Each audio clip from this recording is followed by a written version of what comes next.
What if I told you that being alone doesn't mean being lonely, and that you can find deep happiness and purpose without a large social circle? I'm going to show you 6 scientifically proven ways to transform solitude from something painful into genuine contentment and peace. One of these strategies is so powerful that Harvard researchers say it reduces depression in isolated seniors by 60% within 8 weeks. Marvin, a 74-year-old widower from Colorado, spent 2 years feeling desperately lonely after his wife passed and his adult children moved across the country. He avoided leaving his house because seeing other people together made him feel worse. After implementing just 3 of these 6 strategies for 12 weeks, he now describes himself as genuinely content and tells his daughter he's experiencing a type of peace he never felt even when surrounded by people. Way 1. Create a sacred daily structure, your anchor in solitude. The fastest path from loneliness to contentment is creating a daily routine that gives your life predictable structure and meaning, because empty, unstructured time is where loneliness grows most aggressively. When you have nothing planned and nowhere to be, your mind naturally drifts toward negative thoughts about your isolation, past losses, and the feeling that your life no longer matters. Research conducted at Yale University followed hundreds of socially isolated seniors for 3 years and discovered something remarkable. Those who maintained consistent daily routines reported significantly lower rates of depression and anxiety compared to those whose days had no structure or predictability. The protective effect of routine was so strong that it functioned almost like a psychological immune system, shielding people from the mental health consequences of living alone. Your brain craves predictability and purpose, and when you provide neither, it fills that void with worry, rumination, and declining mood. Understanding why structure matters so profoundly helps you appreciate its power to transform your daily experience of solitude.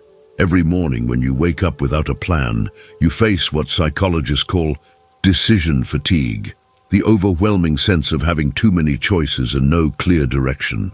This mental state is exhausting and depressing, especially when you're already struggling with loneliness. Structure eliminates this paralysis by creating automatic patterns that carry you through the day without constant decision-making. Yale researchers found that seniors with established routines showed better cognitive function, more stable mood patterns, and higher life satisfaction scores than those living without structure. The routine itself becomes a companion of sorts, something reliable that shows up every day and tells you what comes next. Studies from the National Institute on Aging demonstrate that predictable daily patterns also improve sleep quality, which is crucial because poor sleep amplifies feelings of loneliness and depression in a vicious cycle that many isolated seniors experience. The consequence of living without structure is that days blur together into a meaningless stretch of time that seems to serve no purpose.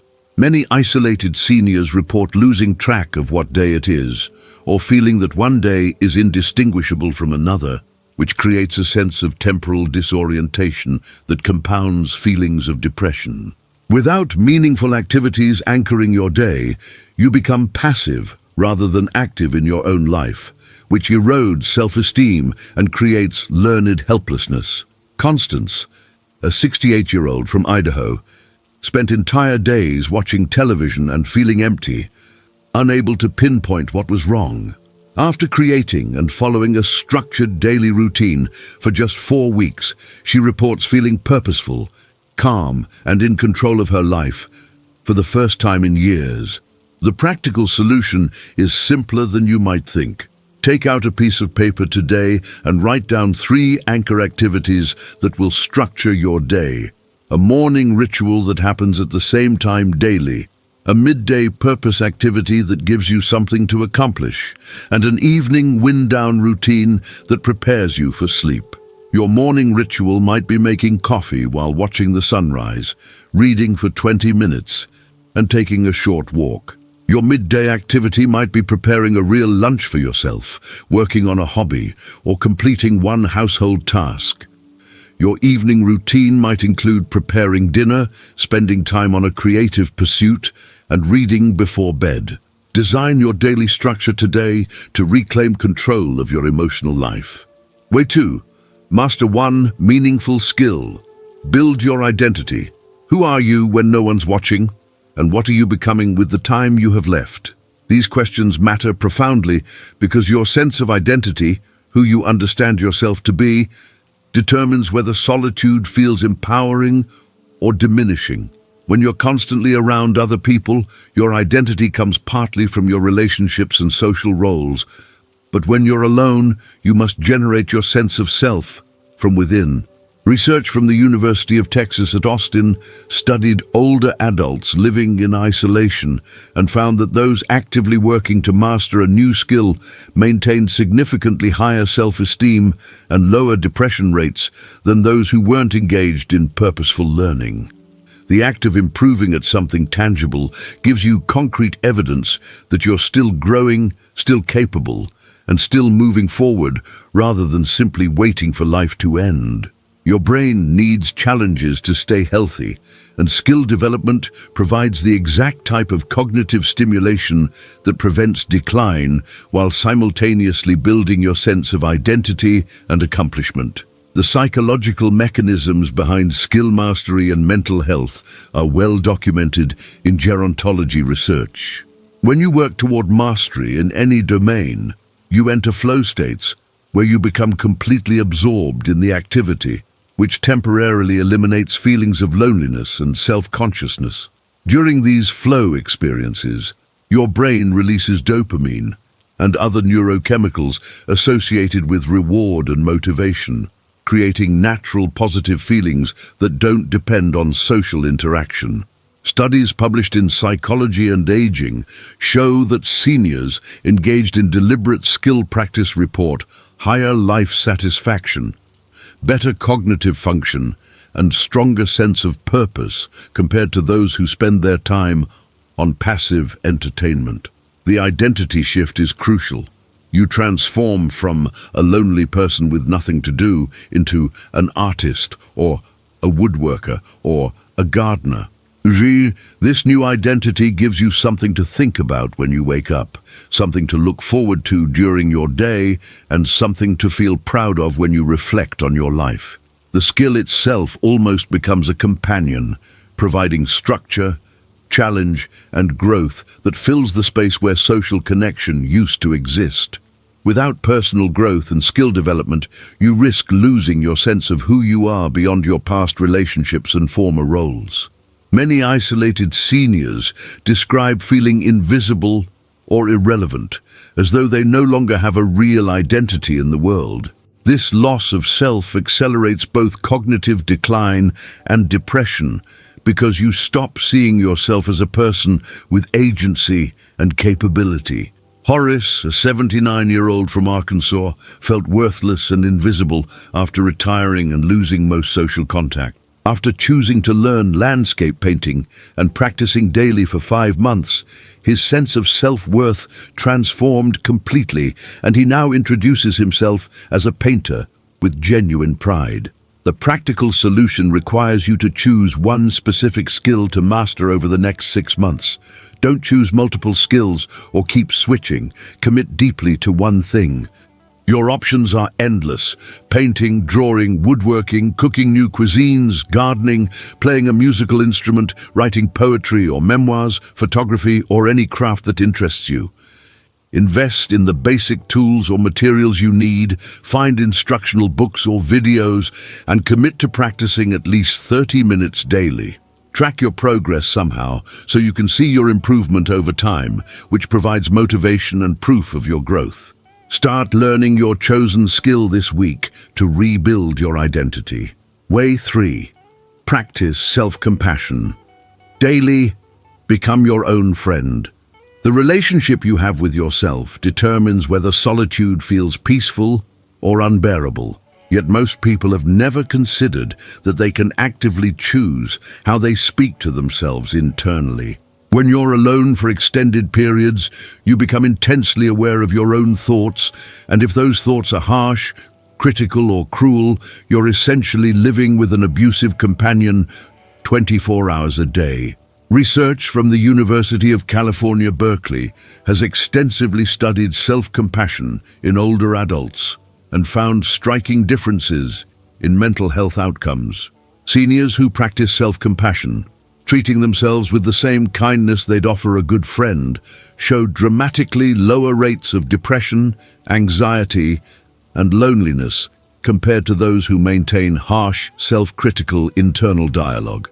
The practice of self-compassion isn't about lowering standards or making excuses. It's about responding to your own suffering and imperfection with understanding rather than judgment. When you're alone, this internal voice becomes your primary relationship, and whether that relationship is supportive or toxic fundamentally shapes your experience of solitude. Understanding the biological impact of self-criticism versus self-compassion reveals why this practice matters so urgently for isolated seniors. When you criticize yourself harshly, your brain interprets this as a threat, activating your stress response system and flooding your body with cortisol. This physiological state is identical to being attacked by another person. Your body can't distinguish between external criticism and self-criticism, so the damage is equally real. Chronic self-criticism keeps you in a constant state of stress that suppresses immune function, elevates blood pressure, and accelerates cognitive decline.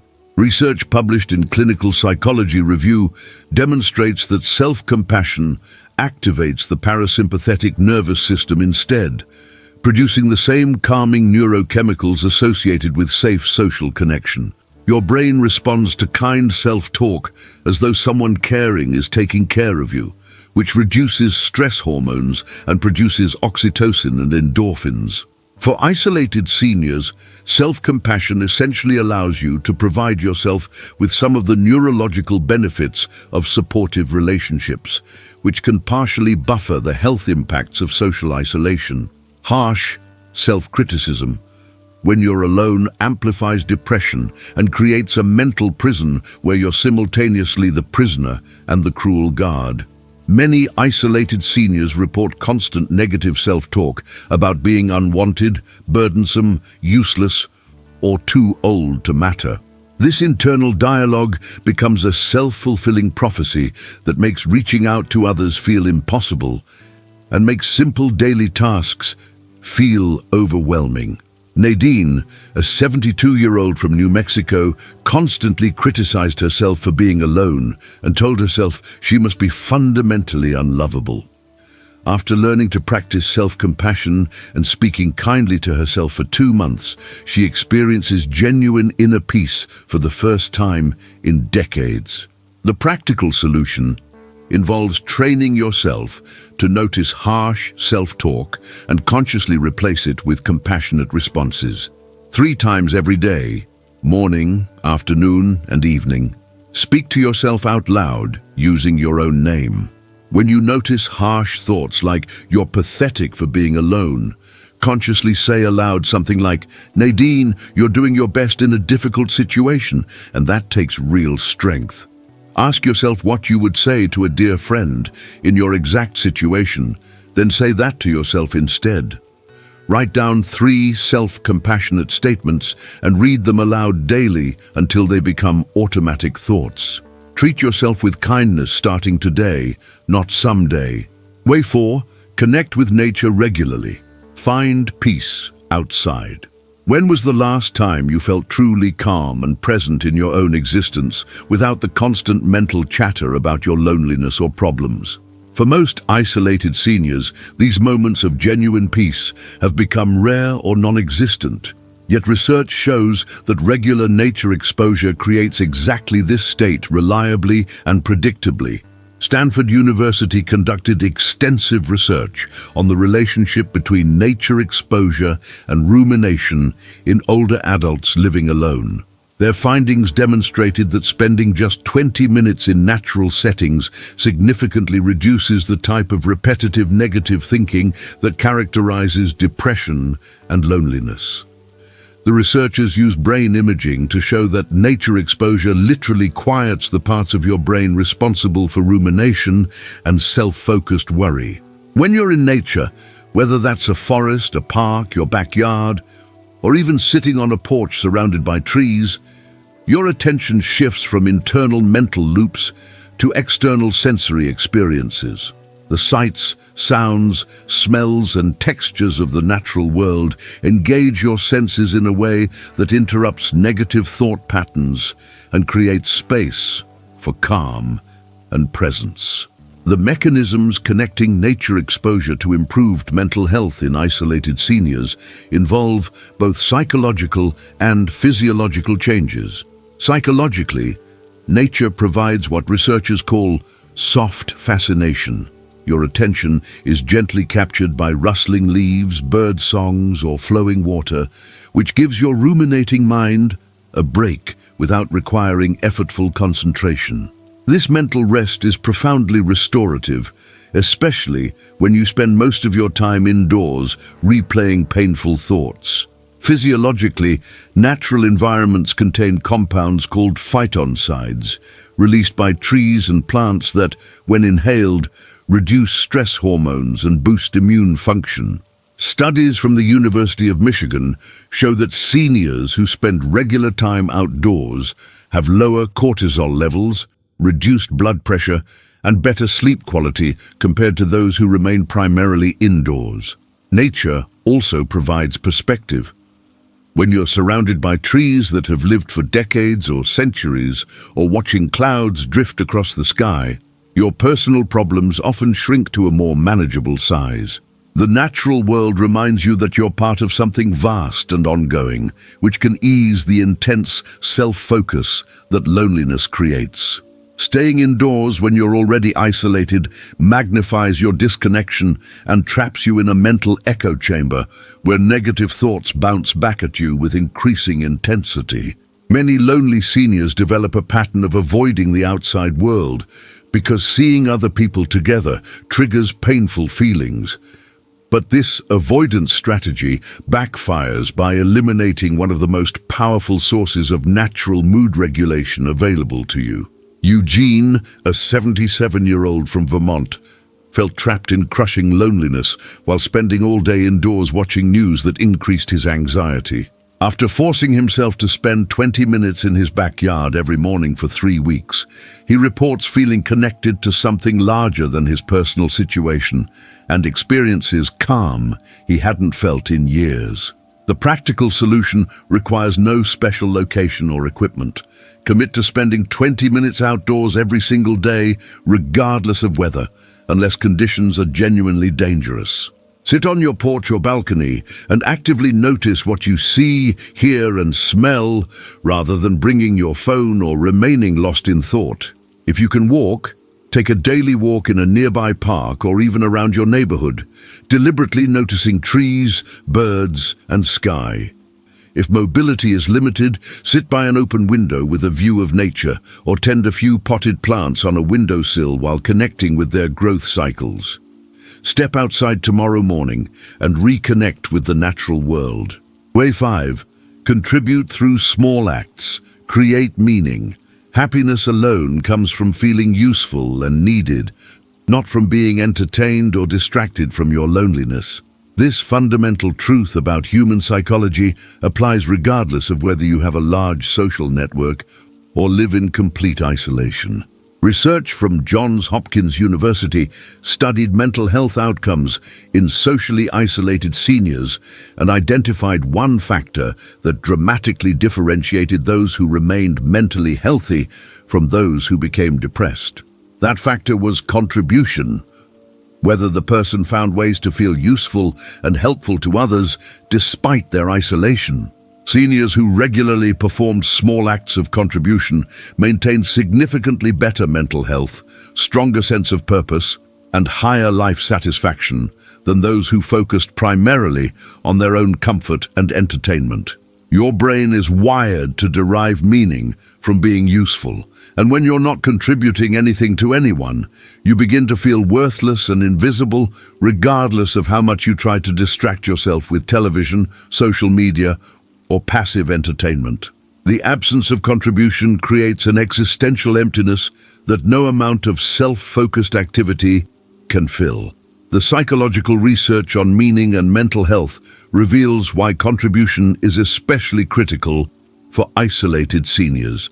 Viktor Frankl's work, following decades studying human behavior, demonstrated that humans can endure almost any hardship if they maintain a sense of meaning and purpose, but they crumble quickly when life feels meaningless.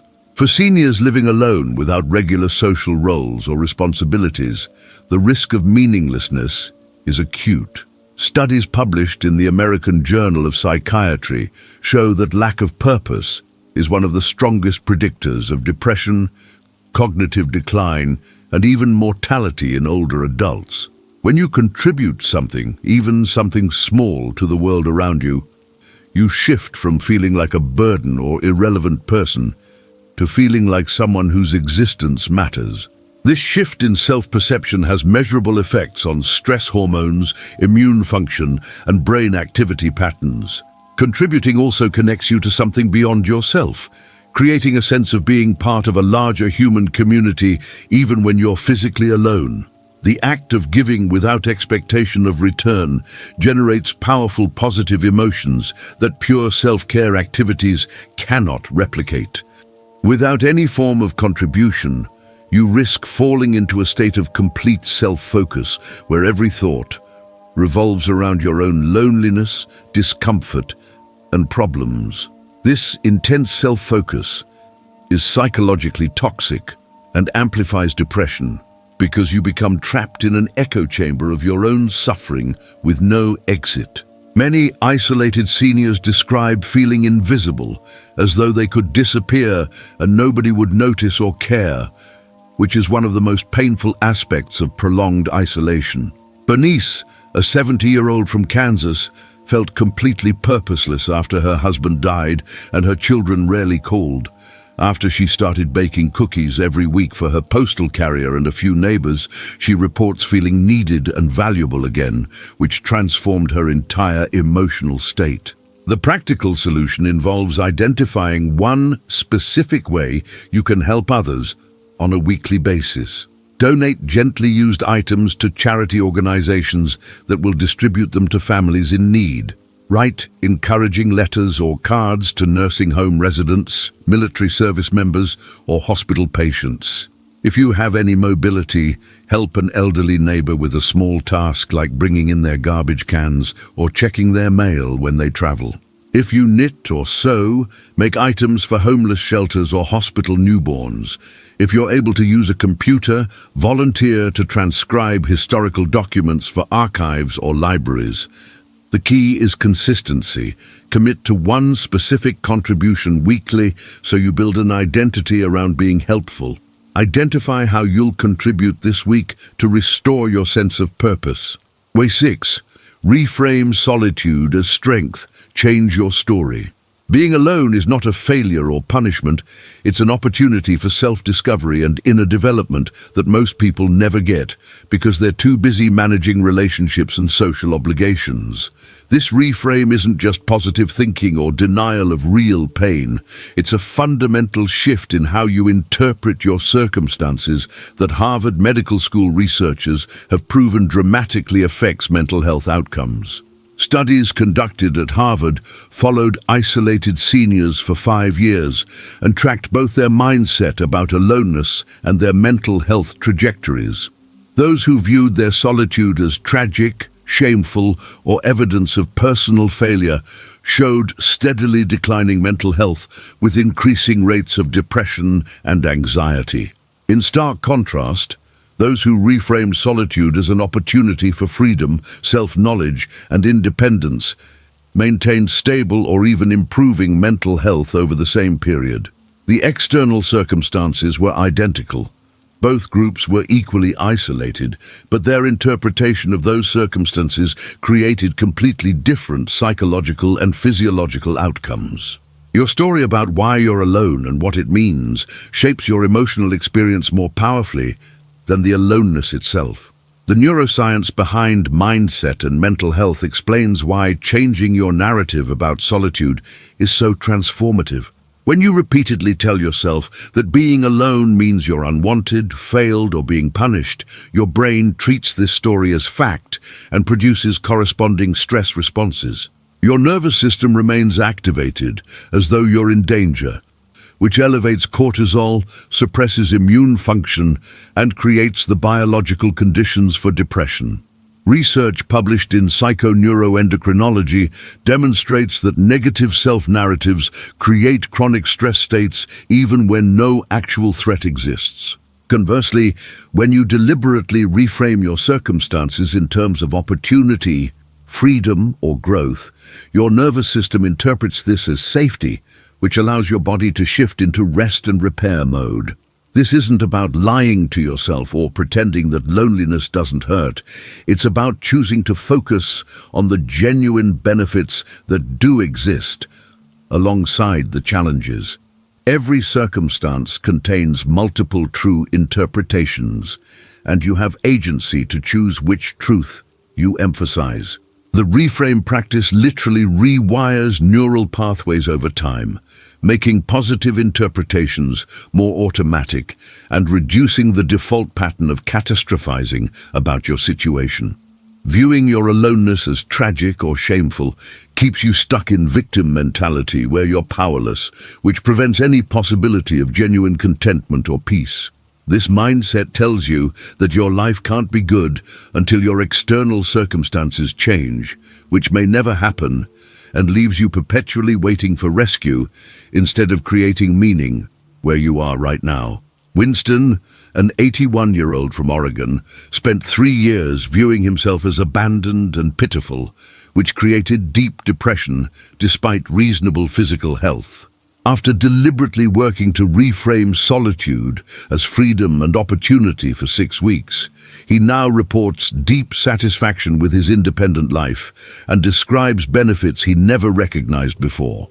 The practical solution involves consciously identifying and repeatedly focusing on genuine advantages of your current situation.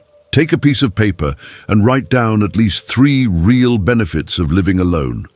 Complete freedom over your schedule and environment, ability to pursue interests without compromise, peace and quiet for reflection, independence and self-reliance, or time for spiritual development. Read this list out loud every single morning immediately after waking. When you catch yourself thinking, "I'm all alone because nobody wants me," consciously interrupt that thought and replace it with, "I have solitude and freedom that many people desperately wish they had." Practice this consistently for at least 30 days to begin rewiring automatic thought patterns. Rewrite your story about being alone starting today. Being alone doesn't condemn you to loneliness or misery. It presents you with a choice about how you'll respond to your circumstances. Daily structure provides the stability your mind needs to function well. Mastering a meaningful skill builds identity and purpose that doesn't depend on others. Self-compassion creates an internal environment of support and kindness. Regular nature connection grounds you in something larger than your problems. Small acts of contribution restore your sense of value and meaning. Reframing solitude as opportunity transforms suffering into growth. Thousands of seniors living alone have discovered that genuine contentment comes from within, not from how many people surround you. You have the power right now to create a rich, meaningful life exactly where you are, starting today with one small choice. If these strategies give you hope for your situation, hit that like button right now. Drop a comment telling me which of these 6 ways will you try first. Subscribe because I'm sharing more practical mental health strategies specifically for seniors. Share this video with anyone over 60 who's struggling with loneliness. Your share could give them the exact roadmap they need to transform their life.